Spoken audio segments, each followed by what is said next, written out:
Good morning, Canada West, and happy Valentine's Day. February is one of the months that we take up an alabaster offering in the Church of the Nazarene. February is the month of love, and it's because we love and because Jesus loved us that we want to give this offering. I hope you have a plan to do so. This is an offering to build churches, clinics, schools, houses for pastors and missionaries, and it doesn't want, not even 1 cent of it goes to administration. It goes directly to this. So this is an offering from the heart in the month of February.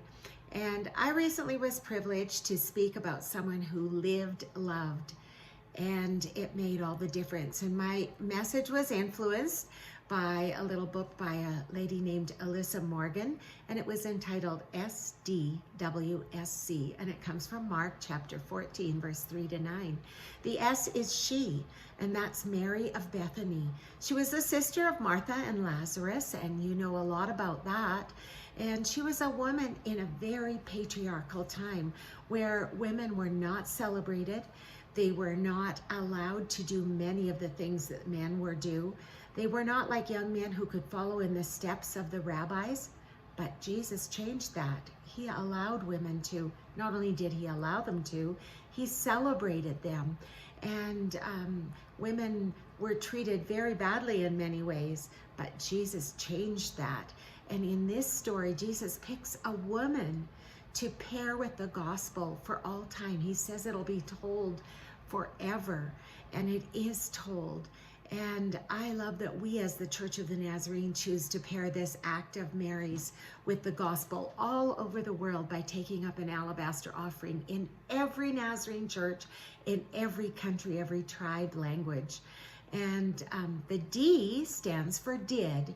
And Mary is famous for sitting at Jesus' feet and listening. And we celebrate that. And it's a really good thing that she sat at his feet and listened and learned, because she did that, she really truly got Jesus. She understood what he said when his disciples didn't. And then this time she did more than listen. She did. She acted. Because she had sat and listened and understood him, she was ready to act, not to procrastinate like we so often do and so easily do. It was a love offering for Mary. Then we get to the W, what? It's an alabaster offering. It was an alabaster box, which is a beautiful carved stone from alabaster on Egypt. It was filled with the most expensive perfume called nard from the Himalayas. It was a thing of beauty, and once you broke it, it couldn't be put back together. It was a total commitment. And you know, our what may not be the most expensive thing we have. It may seem insignificant, but when we put it in Jesus' hands, it is enough. Even our loonies and our toonies and our dimes and our quarters that go to alabaster, they become enough in Jesus' hands. The S is again for she. And she's not the woman in the Luke account that was caught up in sin. That woman also did a wonderful thing for Jesus, but she probably did it out of gratitude for his forgiveness. Mary's wasn't the same. Mary did what she did out of the context of her relationship with Jesus. Before she did, she sat, she listened, she got Jesus. She understood how much he loved her. She heard what he said about his death and burial and resurrection and believed it. She lived, loved. She was very unique. She was not like Mary or like Martha. She was not like Lazarus. She was very unique. Jesus saw her as she was. He sees us as we are.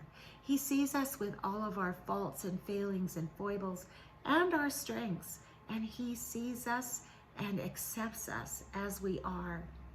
And we too are can live loved.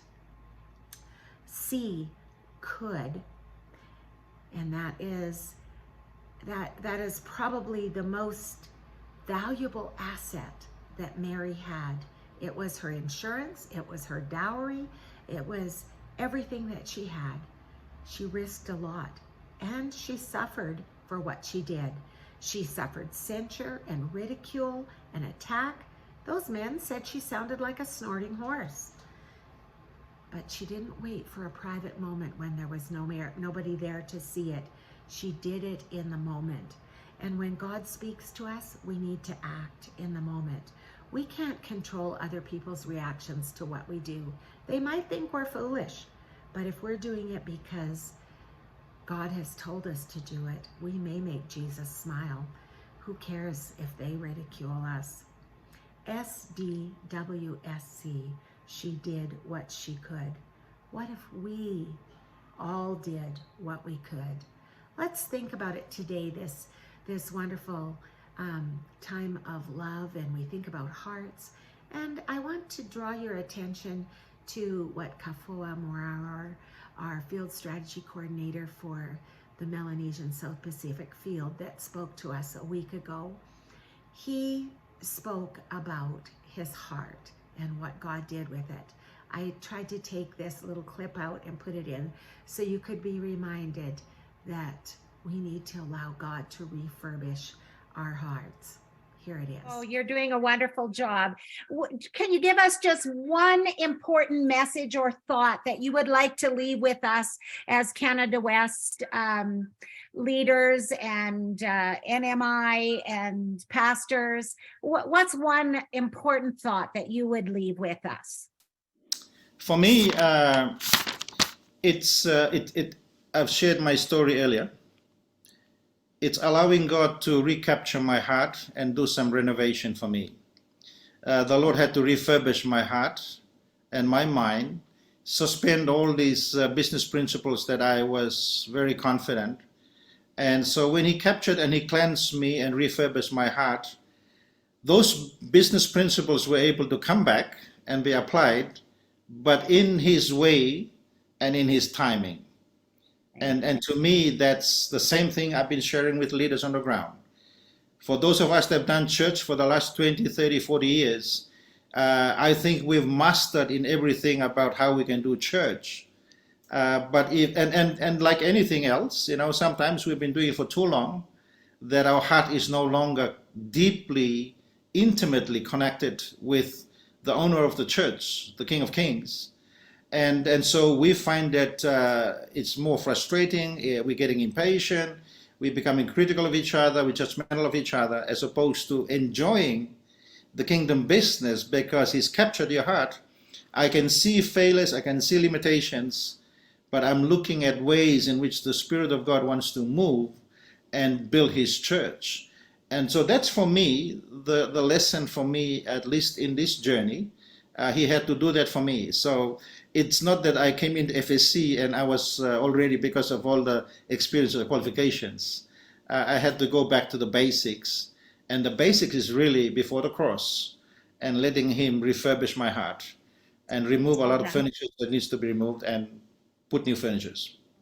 So for this month of love, I'm going to show you a very simple little craft that you could do with some kids or youth or your adults, and you could use it for the purpose of, maybe you could make them as prayer requests that you could give to people for the Global Week of Prayer that's coming up. Or maybe you could use it for alabaster. Maybe you could give one to each person who brings an alabaster box. Maybe you could just put them up as a decoration for this month of love and encourage giving.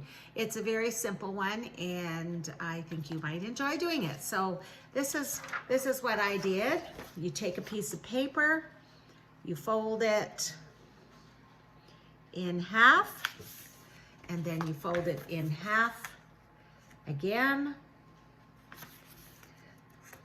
and then you just very simply round that edge. You just turn it around and so that it looks now like this, and you've got some scraps there.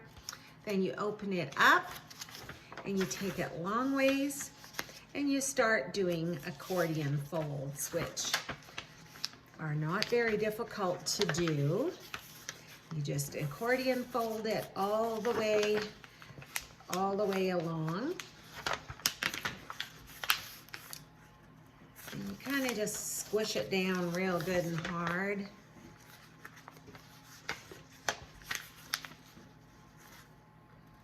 We're getting there. Keep going. Keep going. Almost there.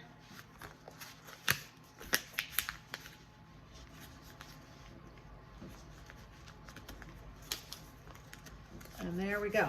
It's all accordion folded. Then you take it at the middle and fold it together and just give it a good press so that it all will stick together. And then you'll see that if you hold it there, hold it together, it will make a very cute heart. So then you just take a glue gun and glue one piece and glue it together, and you'll come up with a heart like this one. And then you can put a prayer request. You can punch a hole and put a ribbon in it, put a prayer request on it, put a thank you for giving, put season of love and some scriptures to read, however you want to use it. But it might be a good idea and something that you can use to remind people of what this month is about. Hope you have a great week.